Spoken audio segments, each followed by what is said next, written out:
When you hear the word apartheid, what do you think of? Probably the disturbing images of racial segregation between whites and blacks in South Africa, where a regime ruled by a racist white minority declared themselves officially superior to the black majority, then proceeded to dominate them. South Africa's apartheid system officially ended in the mid-1990s, but that doesn't mean apartheid can't happen elsewhere. Here, in Israel and the occupied Palestinian territories, Palestinians are being forced off their land and out of their homes, separated and segregated by laws, walls, and checkpoints. They live in a constant state of fear and insecurity, and deliberately impoverished. While, on the other hand, Israeli authorities have given the Jewish Israeli population privilege over Palestinians in just about every facet of life. The question is, does this all amount to the crime of apartheid? First, the definition of apartheid. The crime against humanity of apartheid is perpetrated when particular serious human rights violations are committed with the purpose of establishing and maintaining a system of domination by one racial group over another and systematically oppressing them. But does this system exist in Israel and the occupied Palestinian territories? And there's been a growing debate about whether the situation in Israel and the occupied Palestinian territories is apartheid. And now is the time for us, as the world's largest human rights organisation, to offer up our analysis. Our findings and criticism are directed not at the Jewish people, but at the Israeli state.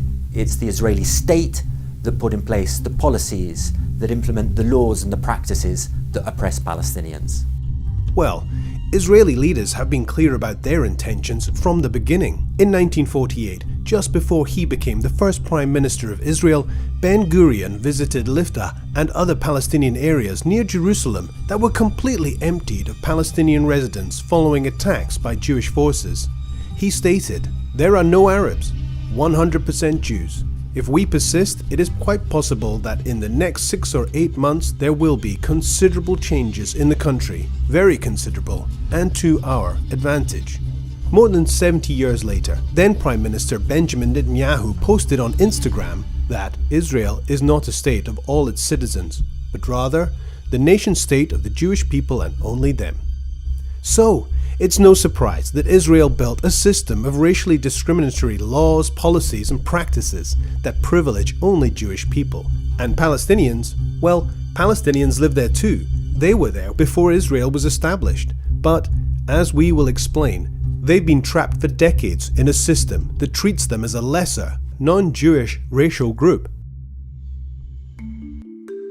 Before Israel was established in 1948, Palestinians comprised most of the population, around 70%, and owned the vast majority of private land, about 90%, in what was British Mandate Palestine.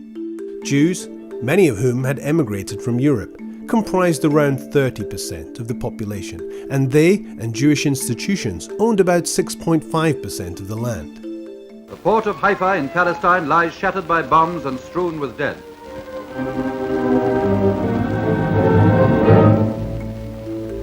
In the course of establishing Israel as a Jewish state in 1948, Israeli authorities acted to turn the situation on its head and were responsible for the mass expulsion of Palestinians and the destruction of hundreds of villages, forcing around 800,000 Palestinians out of their homes and lands. Thousands of Palestinians and Jews were killed in the context of attacks on civilians during this conflict. Today there are around 6 million Palestinian refugees who Israel denies the right to return to their homes. After the 1967 war, Israel occupied the Palestinian territories of the West Bank, including East Jerusalem and Gaza. Israel's brutal military rule, coupled with the establishment and expansion of illegal Jewish settlements, has coerced Palestinians into enclaves, creating further fragmentation and segregation. The objective? Maintain Jewish-Israeli hegemony and maximize control of land. In the city of Jerusalem, the Israeli official policy is to maintain at least a 60% Jewish majority. If you've always felt a deep yearning for Jerusalem, now is a once-in-a-lifetime opportunity not only to stand within its gates, but also to build the home of your dreams there. So where do all the Palestinians live now? 3.4 million live outside of Israel in the occupied territories, mainly in refugee camps in neighbouring countries. 2.5 million Palestinians live in Israel and East Jerusalem, restricted to enclaves that make up around 3% of the entire area. 3 million Palestinians live in the occupied West Bank, but are only allowed to access 40% of the land to live and work. The rest of the area is for the Jewish Israeli settlers only. 2 million are trapped in the Gaza Strip, one of the most densely populated areas in the world. Fragmentation of the Palestinian society and the dispossession of their lands are key pillars of Israel's apartheid system to maintain domination and control. But there's more. The unequal structure of nationality and status, restrictions on freedom of movement, use of military rule, denial of right to political participation or the right to peaceful protest, and cruel separation of families all add to the complex system that we see today. The world in general hasn't woken up to the fact that there is an entrenched system of oppression against Palestinians across Israel and the occupied Palestinian territories, wherever they may live, by the Israeli state. It's a system that's been put in place and maintained for decades, and it's that system that is the root cause of so many of the violations, the misery and the suffering that millions of Palestinians face on a daily basis. One way to understand this segregation and oppression is to look at the ID system.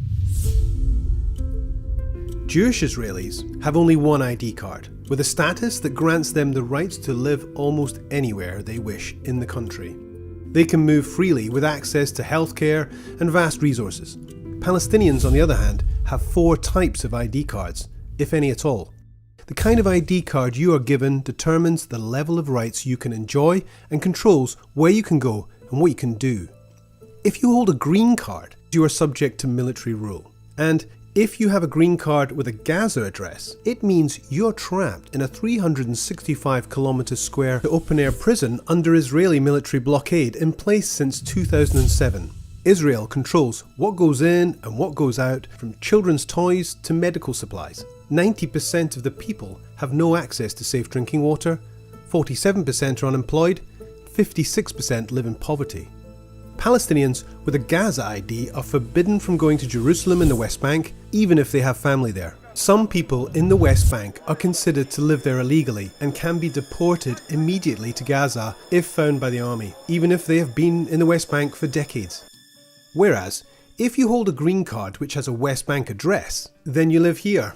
This green card means you can live within specific enclaves surrounded by illegal Israeli settlements. And there's a separation wall and fences built around you since 2002, which Palestinians call the Apartheid Wall. It's 8 metres high in places and 700 kilometres long. That's twice the height of the Berlin Wall and more than 4 times its length.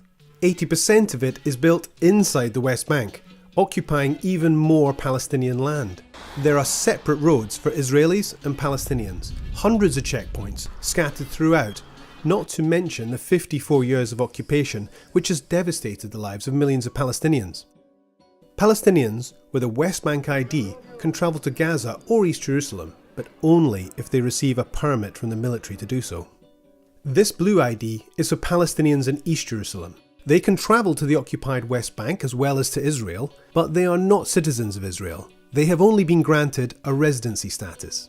This means that they cannot vote in Israeli national elections, and if they leave East Jerusalem for too long, for example to study or work abroad or in other parts of the occupied West Bank, their residency is revoked, so they can't return. Since 1967, Israel has revoked the residency status of more than 14,600 Palestinians from East Jerusalem. Finally, Palestinian citizens of Israel. They have been through it all. They are the group that remained in Israel despite the ethnic cleansing in 1948. They lived under Israeli military rule that applied only to them and not Jewish Israelis for 18 years between 1948 and 1966. They were made citizens but can never become nationals and enjoy equality unless they become Jewish, which the law prohibits.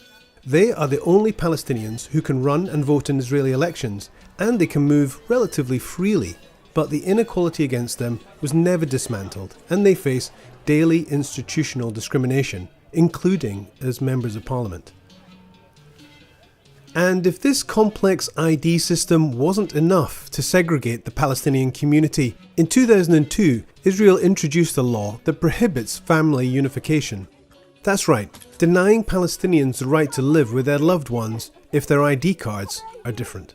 And this woman is one of thousands of Palestinians who Israel will not issue any ID card. She can't travel, can't hug her family, only see them meters away across the border. Putting down roots, the family home, these are crucial parts of what make a strong community.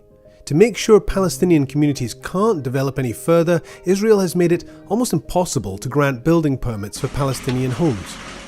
So, Palestinians live in a catch-22 situation. In order to have shelter or develop their communities, they must build without a permit. And if they do so, Israel can demolish the structures on the basis that it was built without a permit.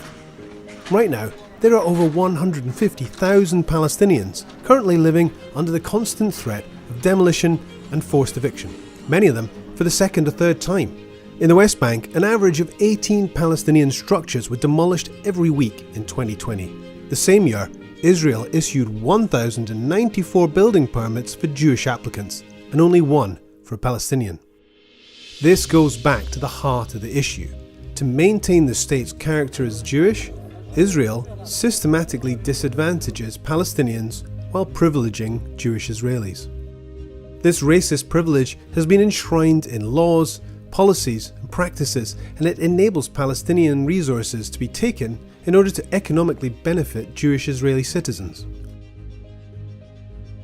The system of apartheid is the Israeli state's oppression and domination of Palestinians on a daily basis. It's the laws, the policies and the practices that it puts in place and then implements to control Palestinians' daily lives. And then the crimes of apartheid. The crimes of apartheid are those acts, those violations, those patterns of violations that Israel is committing to create and then maintain that system of apartheid.